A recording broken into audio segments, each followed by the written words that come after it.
Before we jump into the episode with Danny, I want to offer him and his family my deepest sympathies and condolences. Unfortunately, since we recorded this, Danny's brother Duncan passed away from brain cancer. I know that he was a great inspiration to Danny, as we discussed in the episode. And I know that the family would also want to make sure that Duncan's life had a positive impact. And they're asking for donations to Funding Neuro, which funds pioneering treatments, and also the suicide prevention charity, the Canmore Trust. So if you feel like you want to, please look them up and make a donation. Thank you. Hi, welcome to the Human First podcast with me, Adrian Murphy. Today I'm here with Danny Campbell of HOKO and also BBC Scotland's Home of the Year. I've been doing a wee bit of background into you. Certainly got plenty for us to talk about, and I'm always really curious.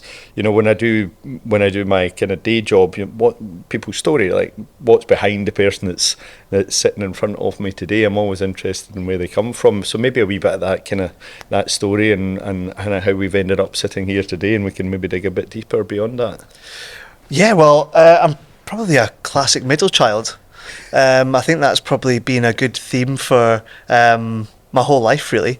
You know, an older brother who went off and, did really impressive things, a younger brother to impress, and kind of being in that zone in between where I kind of had to find my independence fairly young. Yeah. And I think throughout my childhood, I always had things that interest me that I would throw myself into. Yep. Whether it was like sporty stuff, or I always had side hustles as well, which was maybe a bit of a clue for what I'd end up doing. Uh-huh. And that carried on all through school, all into university, and then managed to find a career path that seemed to suit, being creative and talking and dealing with people, and ultimately was architecture. Yeah. And it seemed natural that, a subject I was interested in, that I would start to create it, with an image that I wanted to kind of be responsible for. Yeah. And then I found that niche, and that's kind of where HOKO was born. And it wasn't a straight line then from school, university, architecture, standard architecture firm. It wasn't like that at all. Far from it. If anything, it was a series of loopholes that I managed to find to kind of speed things up a little bit. So I've never actually worked for another architecture practice before. Right. And it's almost impossible to qualify as an architect without having done so. So to qualify as an architect, you need to get a bachelor's degree. You go off to get experience where you're referred to as an architectural assistant. Right. It's not the most glamorous title when you've just got your first degree, when you want all your friends to know how well you're doing. As well. Yeah. And then, so you do that, and then you go back to university. You then go back to being an architectural assistant again until you can gain 2 years of experience in practice to do the chartership. So my first stint as an architectural assistant was at a zoo, designing animal enclosures. Right. So, in terms of being unconventional, that's probably where it peaked. I remember the first project I was responsible for was changing this sea lion enclosure into this South American Amazon style exhibit for coatis and bush dogs. And I remember they had this big opening ceremony, and it was this huge big deal for me, this first big thing in my career. And the animals escaped within like 5 minutes, and that was it. So yeah, I turned my back on zoo architecture quite early. That wasn't a metaphor for the rest of your career, hopefully. Yeah, maybe it was a little bit. I thought, okay, what's more difficult to deal with than wild animals? Let's stick with homeowners and the general public. That's right, yeah. And now, obviously, you're on the TV as well. Tell us a bit more about that. Yeah, so it's weird how these kind of big moments of good luck seem to pop up when things are really tough. Mm-hmm. So HOKO kind of went through this transition of, scaling up really fast. We raised investment twice. Our whole kind of business philosophy, like yours, is about people. Yeah. And architecture and construction generally doesn't prioritise individual homeowners. Their projects are seen as low value. Mm-hmm. I mean, £100,000 in construction is, pennies. Yeah. It's not of huge interest. And then at the centre of that project, you've got a highly emotional person who's never done this before, often very naive to things that we take for granted. So we've had to build a very kind of bespoke way of dealing with those types of projects. Yeah. And there was huge ups and downs. And the year preceding getting on Scotland's Home of the Year, we'd launched our contracting business, and it was a really tough situation when our main contractor just walked away. Yeah. You know, most of the big problems that I've faced in business have stemmed from a person. Yeah. And Yeah. that was one of those big ones that has always kind of stuck with me as being a nightmare. And we managed to ride the wave, deal with all that sort of stuff, hugely stressful. And then almost the moment that was done, I got this email, would you like to interview for this project? Yeah. And it turns out it was Scotland's Home of the Year. So this huge amount of bad luck that we managed to kind of weather without giving up. And then suddenly this kind of amazing opportunity popped up. That's fantastic. So it was quite a weird situation. So they did a casting day. Yep. So there was a whole load of other architects, TV personalities that went for the job. I think I must have been the underdog because I'd heard of all of them, and I don't think any of them had heard of me. But I think the one thing that I had as an ace up my sleeve was that all I've been doing for the past 4 or 5 years is going to people's homes, passing judgments and kind of understanding what's going on. So it was really my comfort zone. Yeah. There's not many other things I'm good at apart from that. That is the number one thing if I could have an expert topic. So I turned up, I went down on my motorbike, even though it was February, because I thought, right, I need to try and do something here to make an impression. Yep. I actually went and bought a new jacket especially, and I picked like the coolest looking jacket I could find. I was like, that's going to be like my TV motorbike jacket. And I was paying for it, and the guy was saying, you know, this is a summer jacket. And I was like, I don't care. No. Just give me the jacket. I'm going to ride it. So it was ventilated so the air could circulate around your body. And I drove down at it was like 5 degrees down the motorway. And I got there and I was absolutely shivering. And I did the thing and managed to kind of get the gig. So they noticed you. That was yeah, they did. They said it was very memorable. Even if you were very They didn't cold. notice the shivering. They thought I was super nervous. Yeah. And that, I mean, it's a. Did you ever imagine? Obviously, you set up the firm, and then we had the pandemic, which was obviously extremely challenging. But I think it was pretty good for your business at the time. Did you envisage at that point kind of heading in this direction? Because there's another kind of fork in the road, I guess, in your career in a relatively short period of time. Yeah, so we were supposed to close our investment round a couple of weeks before lockdown happened. Wow. And then that was put on ice until August. So we had member staff went back to Florida. Everybody was working remote. We couldn't go into people's homes. We couldn't do consultations. So we had to make the most of what we had and be really quite resourceful like everybody else to kind of make it work. Thankfully, with mortgage holidays, people being stuck inside, once the restrictions were lifted, we saw this huge influx of work, and we were built almost perfectly to manage that volume. So it did work out quite well, but I didn't ever foresee ending up on the TV or having the business where it is just now. I think the one thing that has stayed true from day one was trying to solve the same problem. And any moment we've had where we've had a fork in the road, we've always challenged it against, are we getting closer to that problem? And that is the perfect client experience. So when we tried to launch a contracting business, we did it because we're trying to create a better client experience. And when I've got that possibility of being on the TV, I had that really kind of crucial moment of, is that for my own vanity, or is this going to help us get closer to the perfect client experience? And really challenged myself on that and thought, there's a lot of kind of downsides that come from being in the public eye. I've got a young family, all these sort of different things that, there's often some backlash. And the moment I got to was that I've got opinions about this. It does need to change. Things need to get better for homeowners. And this is where I get the chance to use my voice to make things better. So that's kind of where I ended up. It's a really interesting kind of crossover with us. You finance, money, house, right?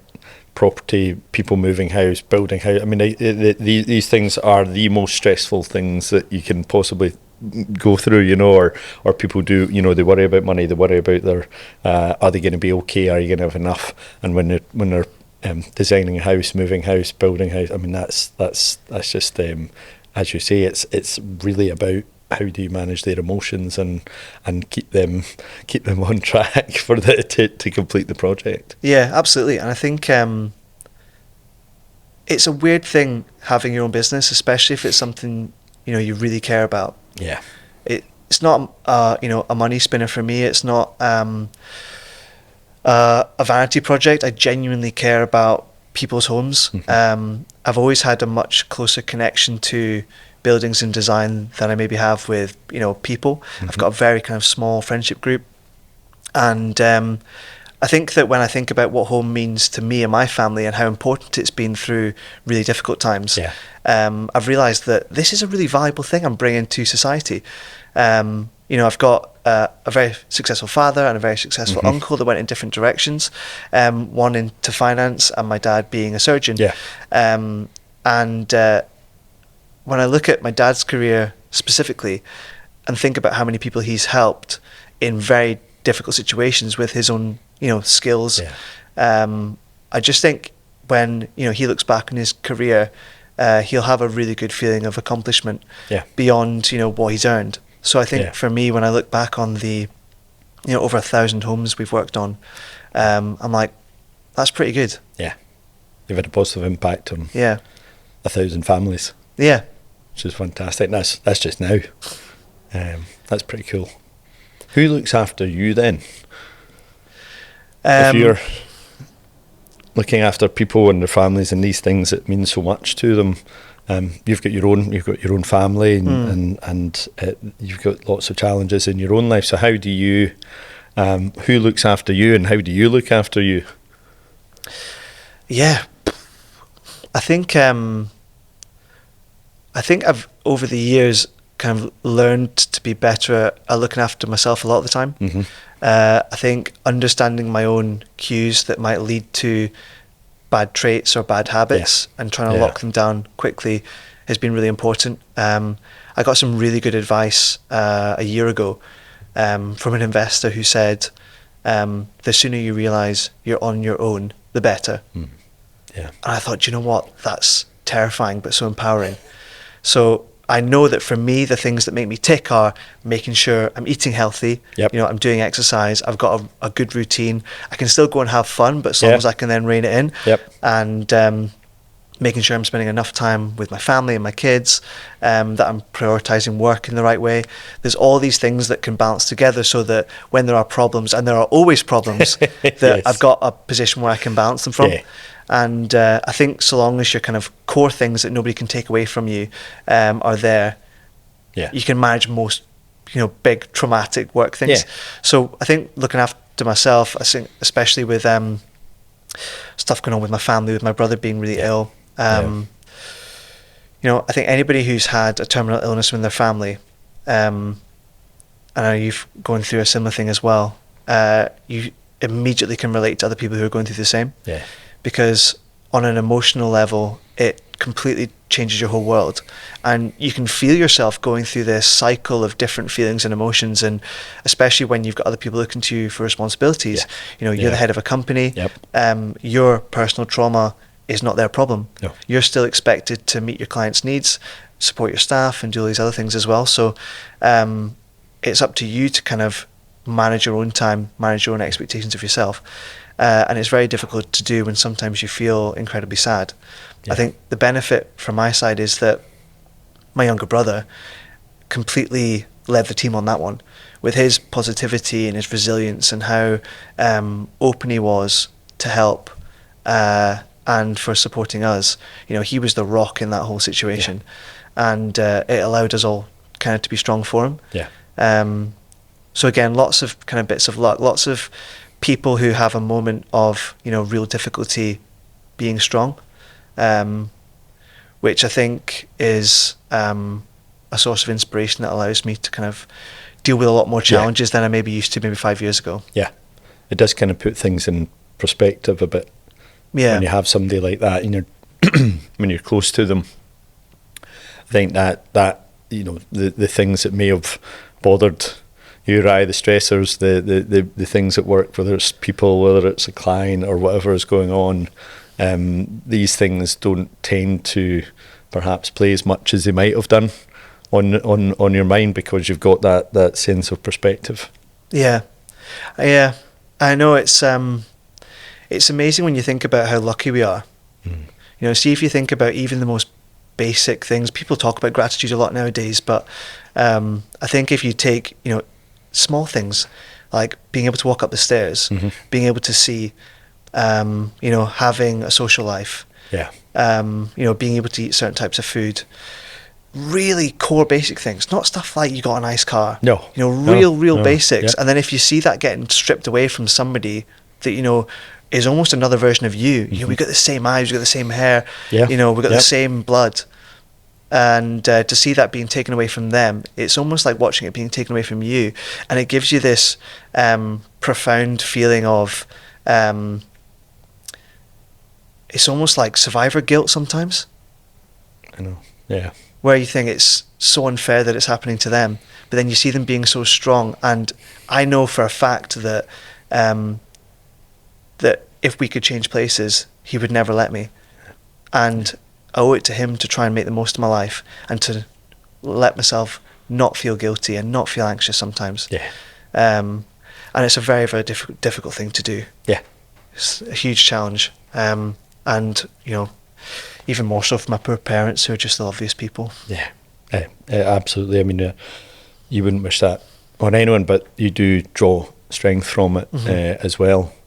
So along, with all of that, because that is the crux of what tends to come out of conversations that I have with clients on a day-to-day basis. We get beyond the kind of money side of things and into those things that really matter, which boil down to family and a sense of fulfillment and maybe some kind of spirituality or something that is important to people.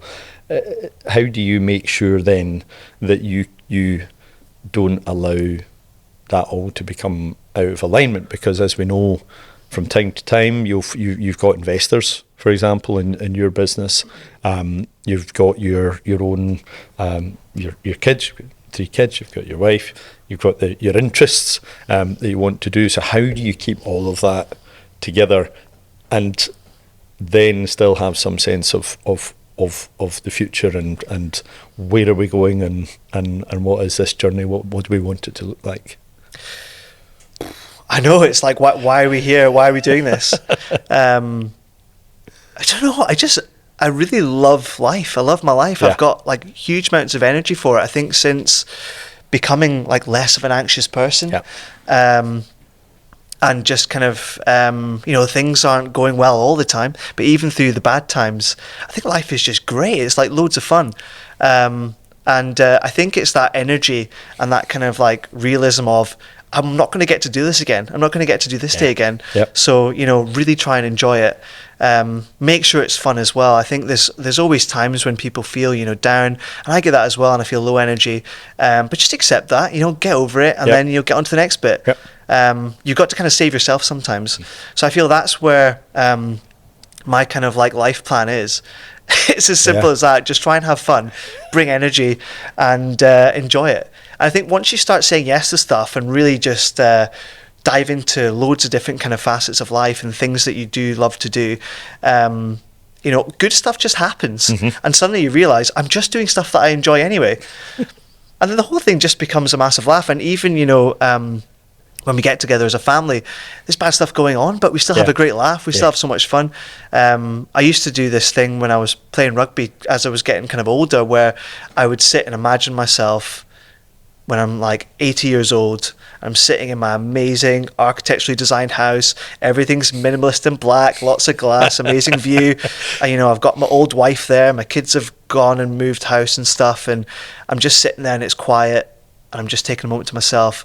And I just imagine if I could click my fingers and open my eyes and I'm in the changing room at Old Annie's Land about to go play a game of rugby, what I would do to do that. Yeah. I would click my fingers every time.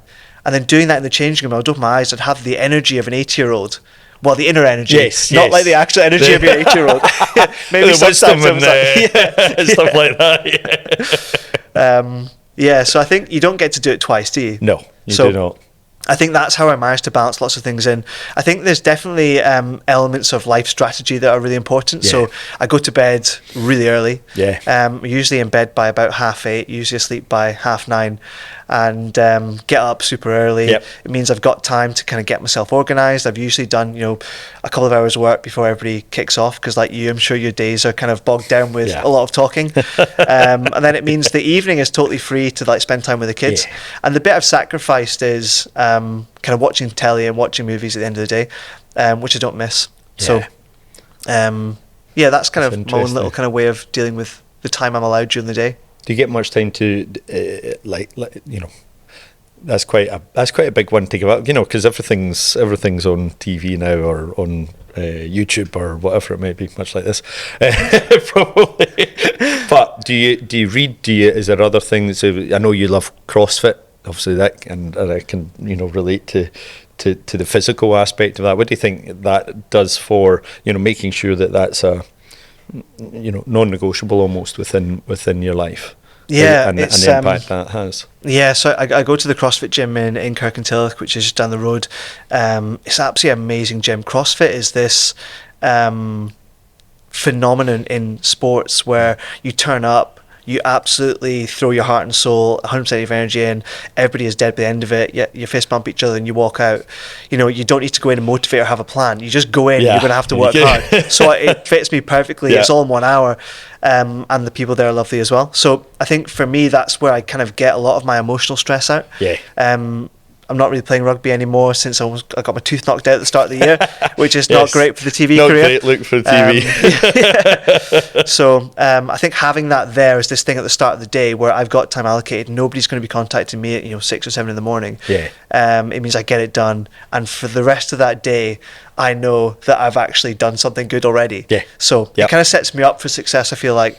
And I think going to bed early just helps kind of getting up early and then then do my best. So without that, I've seen myself go down a slippery slope. Without rugby or if I take a few months off CrossFit, I see myself kind of deteriorate mentally quite quickly, far quicker than my body deteriorates. So I think it's absolutely vital to kind of, whatever your thing is, to have that there. To do that. Yeah. No, I completely agree. I think my thing's triathlon, and I'd seen a massive difference in myself and my ability to deal with all the other stuff that's going on through that. You do get it out, and I like to get it done in the morning, and I come in and I feel great. Right, and doesn't matter what the day throws at me, because I've just put myself through worse already that morning, and therefore you can go in with that really kind of positive attitude. And I think that routine, you'll have one in the morning, you've also got a nighttime routine. We talk about so much more awareness of sleep now, which sounds ridiculous, but the science and behind it now. We've got our Whoop bands, we've got our various other products that we can use. Others are available, I guess, to monitor all of that stuff. And if you don't, I've seen the same. You things that maybe wouldn't have been a big deal become a big deal. And you start to slip a bit. And I'm definitely noticed being probably at my best in the last few years. Because of that and other improvements you make in your life, and making time for family and doing the right things so that you feel good. So how do you then, thinking ahead now, because that's kind of what I do and every day for everybody that I speak to, we're always thinking ahead, and we've talked a lot about what you do today, right, and what you have done, and how important it seems like at least you're living a very fulfilled life today, which is so important. A lot of people that we work with and have worked with over the years, there's this kind of culture of looking further down the road. So there is something in delayed gratification, but you need to live today as well, which you obviously do. But how do you start to think, okay, we're doing this thing now, I'm in a good place now. You're on the TV now. That's fantastic. But I'm sure that will do your career no harm whatsoever. So how do you start to think about you, and as you said, the 80-year-old self? How do you get there? Basically, it's one of the things that scares me the most, to be honest. I think when you've got especially a terminally ill family member, you don't want time to keep going. You want to freeze it now, and especially people who have young kids as well. You have that kind of chilling realization of, you look back and, for example, Teddy, my oldest, he's 7. I look at videos of him when he was 5, and I was like, I'm never going to have that little 5-year-old again. He was so innocent, and he's still very innocent, but not as innocent. No. He's got a lot more cheekiness now, and I think that my kind of early career in business was thinking a lot about exit and thinking a lot about, where we're going to get to, how much might it be worth, and it was very calculated, very financial. And I think my whole kind of mindset has shifted to be focused entirely on the problem we're fixing. I think day to day, my job is so much fun. I still get to design loads of homes. I get the TV stuff. I get to do fun stuff like this, meet some amazing people. But ultimately, I'm doing this to try and solve the problem. That's my North Star. That's my purpose. That's the thing I obsess over. And I think as we get closer to that, as my years go on, my family grows up, the business value will hopefully increase as well. They'll become this really chilling point where I maybe decide to do something else or something different. I've got no idea when that's going to be because I'm enjoying it so much just now. But I think having that focus on building something is what allows me to enjoy the day-to-day. And so long as that is not getting in the way of, spending time with my kids or, my friends or my family, then it's all good. Everything's just like ticking along nicely. I suppose that kind of feeds into, doing sports and keeping healthy because you're making a plan for the future. You don't want to get there, and have all these resources and not be able to run up the stairs. Exactly. So that's a good point. So I think in terms of my kind of long-term plan is I genuinely believe I can solve this problem, but it's so much more complicated than I thought it was going to be. There's so many moving parts in small scale architecture. It's such a kind of difficulty with, different contractors, different budgets. Everybody is strapped for money at the moment. You're competing with so many different external factors. You need to come up with a design. So designs take time, but designs are bespoke. And then you've got interior design, you've got the finishes. There's a huge amount of information to pull together. So I think there's nobody who's become a household name for residential architecture, for remodeling and extensions. So I think to solve the problem, we'll be the first one. And I think to be the first one is a very, very valuable and prestigious thing to be. So that's kind of what I'm aiming for. And if I can solve the problem to that extent, I'll be really happy with myself. I think that's the point where I'll think about something else to do.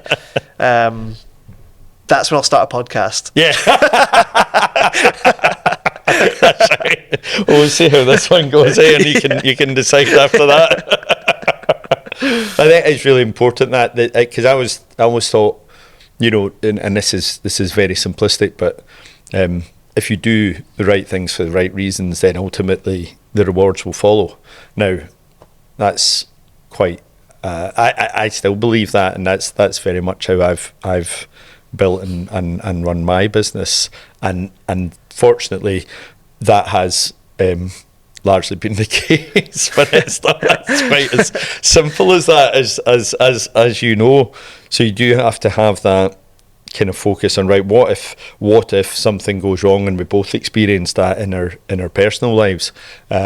What if, and how's my family going to be looked after? Do you ever think about how you're going to deal with that? So right now, today, you're fit, you're healthy, you're doing really well, you're really energetic, you've just, you're having fun, but we never know what's around the corner. So do you ever kind of think about that and go, right, well, I better make sure I do X to make sure the family's okay first and foremost, because that's what's going to come first, isn't it? It's a horrible thought, isn't it? But you're right. It's like everything's a house of cards, really, when you kind of break down to the kind of key points. I think the honest answer is I probably neglect that level of planning in favour of the optimistic high energy approach. Which is not a good thing. It's not a sensible thing. So this is why I'm here for some free advice. Right. We're entering the portion of the podcast that we start dishing out advice. But it's something that we talk about, kind of our methodology, which the ethos is human first, right? So it's always about the person. So making sure that life that you have right now is that you get to continue to live that, and your family gets to continue to do what you want to do, and you can help them fulfill their dreams as well. But we go through this kind of process of plan, protect and grow, right? And then repeat, because the thing that we know, because of our experience dealing with people day in, day out, is that everything changes, right? Best laid plans and all that.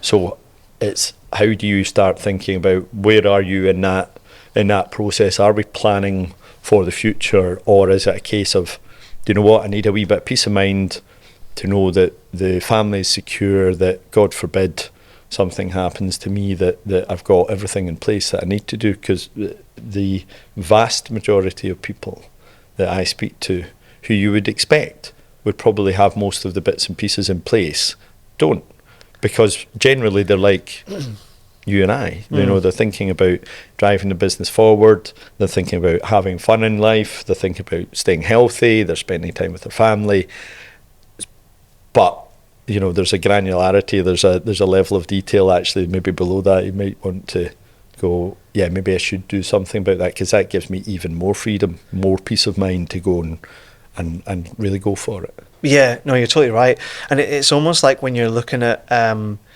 like how sustainable you are as a person. You know, if you've got your physical health, you've got your mental health, and you've got your career aspirations, you become this quite kind of well-rounded, robust, you know, entity that exists in society. So I suppose for us and our resources as a family, we've got obviously the business, which is, you know, my purpose, but I suppose we've got the addition of, you know, being a bit of a personality now on TV, building a bit of a platform.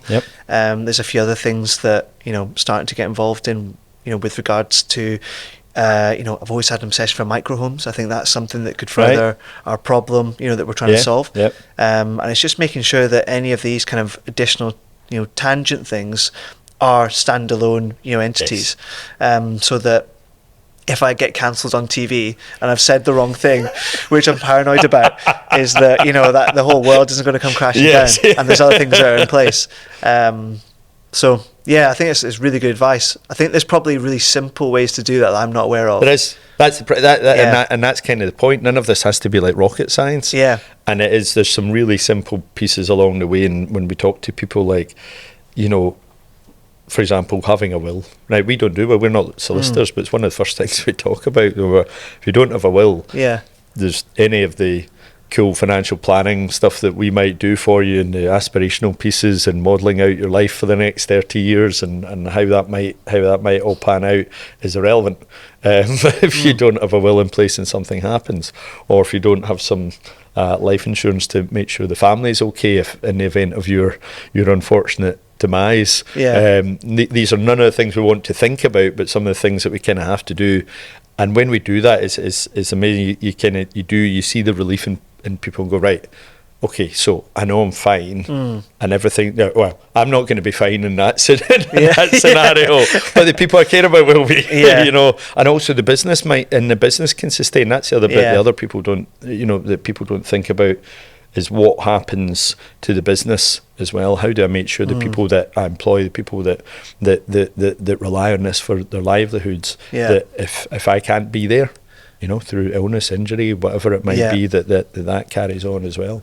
So there's also, these are all the kind of thoughts that we have early on in the process to make sure that we close the back door first, and then let's start looking ahead and getting excited about the future.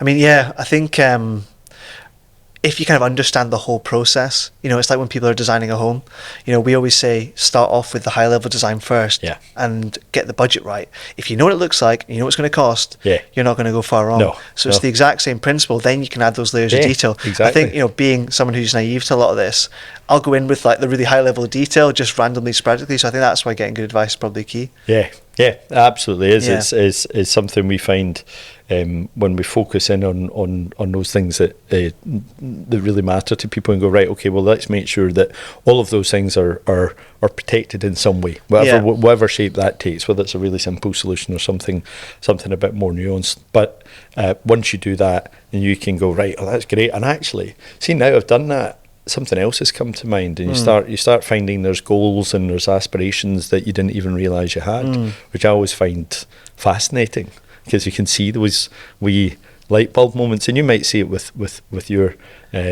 clients as well as they work through that the architectural process, which they know nothing about. It's a bit like you know, sitting across the table from us. They might go, oh God, actually now you've said that, I've got another idea and I'd really like it to look like this, and we can really buy into it and all that kind of thing. Does that resonate? Yeah, absolutely. I mean, sometimes the most effective designs are simple. You know, streamline. I think you cannot undervalue surrounding yourselves with the right people who are experts in their subject. I remember when I was younger, I would always kind of be in this mindset of, there's a problem, I'll try and figure it out. Yeah. You know, you don't need to. Just kind of find the right people through your network and through contacts who can just do it right first time. Yeah. You save yourself huge amounts of time to focus on the thing that you should be focusing on that nobody else can do. Yeah. So I think that's, you know, why getting that sort of advice for someone who actually has seen it play out numerous times before is going to be a recipe for success. Yeah, absolutely. Well, I think that's our time together. Danny, that was absolutely brilliant. Thank you very much. I'll go do my will now. Yeah, you go. So we've got the lawyer round the corner, then you come back. No, absolutely, it's absolutely brilliant to talk to you. Thank you very much. Thank you for sharing as well. I know it can be difficult when we talk about the subjects, some of those subjects, but I'm really excited to see how things go for you from here on out. I'll now be watching on the TV and hopefully that goes really well for you. And you don't say anything that gets you cancelled. Yeah, I'll try not to. All right, thank you very much. Thanks. Cheers. Thanks for having me.